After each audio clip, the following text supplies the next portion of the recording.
नमस्कार। आज की ऑनलाइन कक्षा में आप सभी का स्वागत है। आज हम कक्षा 10 के विज्ञान के पाठ हमारा पर्यावरण के कुछ महत्वपूर्ण मल्टीपल चॉइस प्रश्नों को हल करेंगे, जो परीक्षा के लिए बहुत ही उपयोगी हैं। सबसे पहले जिन बच्चों ने इस YouTube चैनल को सब्सक्राइब नहीं किया है, वो कृपया करके सब्सक्राइब कर लें, ताकि आने वाले वीडियो का नोटिफिकेशन आपके पास पहुंच जाए। तो सबसे पहला प्रश्न है, निम्न में से कौन पर्यावरण मित्र व्यवहार कहलाते हैं? बाजार जाते समय सामान के लिए कपड़े का थैला ले जाना, कार्य समाप्त हो जाने पर लाइट तथा पंखे का स्विच बंद करना, माँ द्वारा स्कूटर से विद्यालय छोड़ने की बजाय तुम्हारा विद्यालय तक पैदल जाना, उपरोक्त सभी। तो उपरोक्त सभी व्यवहार जो हैं वो पर्यावरण के मित्र हैं। तो ऑप्शन नंबर 4 इसका सही उत्तर। विभिन्न आहार श्रृंखलाएं एक दूसरे से जुड़ी होती हैं। इन आहार श्रृंखलाओं का आपस में घनिष्ठ संबंध एक जाल निर्मित करता है, वह क्या कहलाता है? बच्चों, उसे खाद्य जाल कहते हैं। ऑप्शन नंबर 1 इसका सही उत्तर।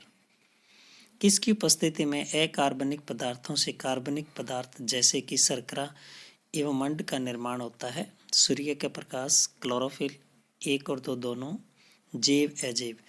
तो सूर्य का प्रकाश और क्लोरोफिल दोनों की उपस्थिति में ही शर्करा और मंड का निर्माण होता है। तो इसका उत्तर जो ऑप्शन नंबर 3 होगा। किन के साथ भौतिक कारकों में परस्पर अन्योन्य क्रिया होती है तथा प्रकृति में संतुलन बनाए रखते हैं? पौधे, जंतु, सूक्ष्म जीव तथा मानव, उपरोक्त सभी।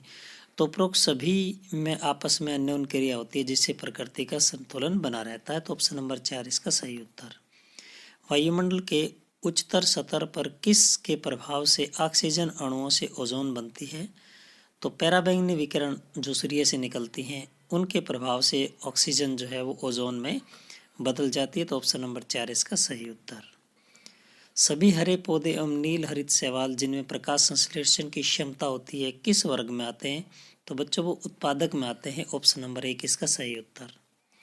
वायुमंडल में ओजोन की मात्रा में तीव्रता से कमी का मुख्य कारण किसे माना जाता है? क्लोरोफ्लोरोकार्बन यानी CFC को माना जाता है। तो ऑप्शन नंबर 1 इसका सही उत्तर।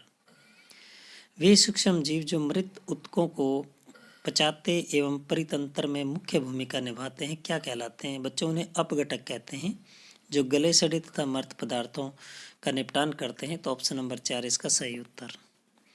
हमारे द्वारा खाए गए भोजन का पाचन किन के द्वारा किया जाता है? अपशिष्ट पदार्थों से, एंजाइमों से, पाचन शक्ति, जीवाणु। तो एंजाइमों से जो है वो भोजन का पाचन होता है। तो ऑप्शन नंबर 2 इसका सही उत्तर।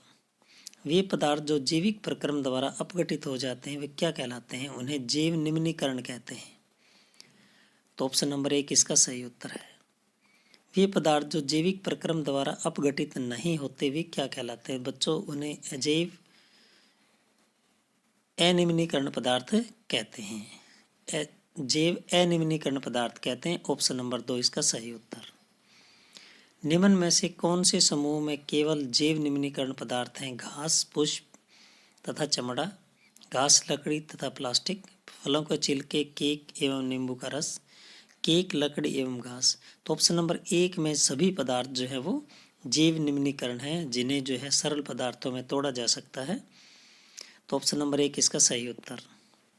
किस क्षेत्र में सभी जीव तथा वातावरण के अजैव कारक संयुक्त रूप से क्या बनाते हैं? तो उसे हम पारितंत्र कहते हैं। ऑप्शन नंबर 3 इसका सही उत्तर। पारितंत्र में सभी जीवों में कौन से घटक होते हैं? जैव घटक, अजैव घटक, 1 और 2 दोनों, इनमें से कोई नहीं। तो जैव और अजैव दोनों घटक होते हैं। तो ऑप्शन नंबर 1 और 2 यानी ऑप्शन नंबर 3 इसका सही उत्तर।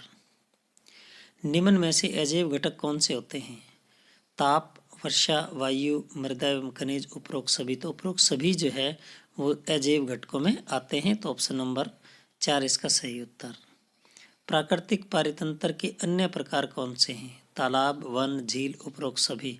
तो उपरोक्त सभी जो है प्राकृतिक पारितंत्र के उदाहरण हैं। तो ऑप्शन नंबर 4 इसका सही उत्तर।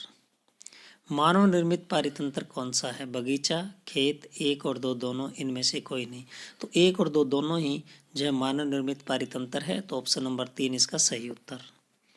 सभी हरे पौधे एवं नील हरित शैवाल जिनमें प्रकाश संश्लेषण की क्षमता होती है किस वर्ग में आते हैं? तो बच्चों वो उत्पादक वर्ग में आते हैं। तो ऑप्शन नंबर 1 इसका सही उत्तर। जो जीव उत्पादक द्वारा उत्पादित भोजन पर प्रत्यक्ष या परोक्ष रूप से निर्भर करते हैं उन्हें क्या कहते हैं? तो बच्चों उन्हें उपभोक्ता कहते हैं। ऑप्शन नंबर 2 इसका सही उत्तर। उपभोक्ता को कौन से वर्गों में बांटा जाता है? शाकाहारी, मांसाहारी, सर्वाहारी एवं परजीवी, उपरोक्त सभी। तो उपरोक्त सभी वर्ग जो है उपभोक्ता के हैं। ऑप्शन नंबर 4 इसका सही उत्तर। जीवाणु और कवक जैसे सूक्ष्म जीव किन अवशेषों का अपमार्जन करते हैं? मृत जीव, यानी ये गले सड़े और मृत पदार्थों का अपमार्जन करते हैं। तो ऑप्शन नंबर 1 इसका सही उत्तर। विभिन्न जैविक सत्रों पर भाग लेने वाले जीवों की श्रृंखला किसका निर्माण करती है? आहार श्रृंखला का निर्माण करती है। ऑप्शन नंबर 2 इसका सही उत्तर।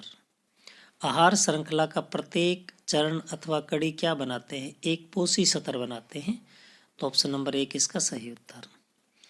किसका स्थिरीकरण करके उसे विषम पोषियों एवं उपभोक्ताओं के लिए उपलब्ध कराते हैं? आहार श्रृंखला, सौर ऊर्जा, उत्पादक, पोषी सत्र। तो सौर ऊर्जा का स्थिरीकरण करके जो है वो एक सत्र से दूसरे सत्र तक जो है वो उपलब्ध कराई जाती है। तो ऑप्शन नंबर 2 इसका सही उत्तर। शाकाहारी अथवा प्रारंभिक उपभोक्ता किस सत्र के हैं? द्वितीय पोषी सत्र के हैं। तो ऑप्शन नंबर 2 इसका सही उत्तर। छोटे मांसाहारी अथवा द्वितीय उपभोक्ता कौन से सत्र पर हैं? वो तृतीय स्तर पर हैं। तो ऑप्शन नंबर 3 इसका सही उत्तर। बड़े मांसाहारी अथवा तृतीय उपभोक्ता कौन से सत्र का निर्माण करते हैं? तो वो चौथे सत्र का निर्माण करते हैं खाद्य पोषी सत्र में। तो ऑप्शन नंबर 1 इसका सही उत्तर। ओजोन के अणु ऑक्सीजन के कितने परमाणुओं से बनते हैं? तो बच्चों 3 परमाणुओं से मिलकर बनते हैं। तो ऑप्शन नंबर 3 इसका सही उत्तर। सूर्य से आने वाली पराबैंगनी विकिरण से पृथ्वी की सुरक्षा कौन प्रदान करती है? तो ओजोन परत प्रदान करती है। ऑप्शन नंबर 1 इसका सही उत्तर। पराबैंगनी विकिरण से मानव में कौन सा रोग उत्पन्न होता है? त्वचा कैंसर। ऑप्शन नंबर 3 इसका सही उत्तर। वायुमंडल के उच्चतर स्तर पर किसके प्रभाव से ऑक्सीजन अणुओं से ओजोन बनती है? तो पराबैंगनी विकिरण के प्रभाव से ऑक्सीजन जो है ओजोन में बदल जाती है। तो ऑप्शन नंबर 4 इसका सही उत्तर। 1980 में वायुमंडल में किसकी मात्रा में तीव्रता से गिरावट आने लगी है? ओजोन, जो हमारी सुरक्षा की परत है ओजोन, उसकी मात्रा में गिरावट आने लगी है। तो ऑप्शन नंबर 2 इसका सही उत्तर। वायुमंडल में ओजोन की मात्रा में तीव्रता से कमी का मुख्य कारण किसे माना जाता है? क्लोरोफ्लोरोकार्बन को माना जाता है, नहीं CFC को माना जाता है। ऑप्शन नंबर 1 इसका सही उत्तर। 1987 में संयुक्त राष्ट्र पर्यावरण कार्यक्रम में सर्वानुमति बनी किस के उत्पादन को 1986 के स्तर पर ही सीमित रखा जाए? CFC क्लोरोफ्लोरोकार्बन के उत्पादन को।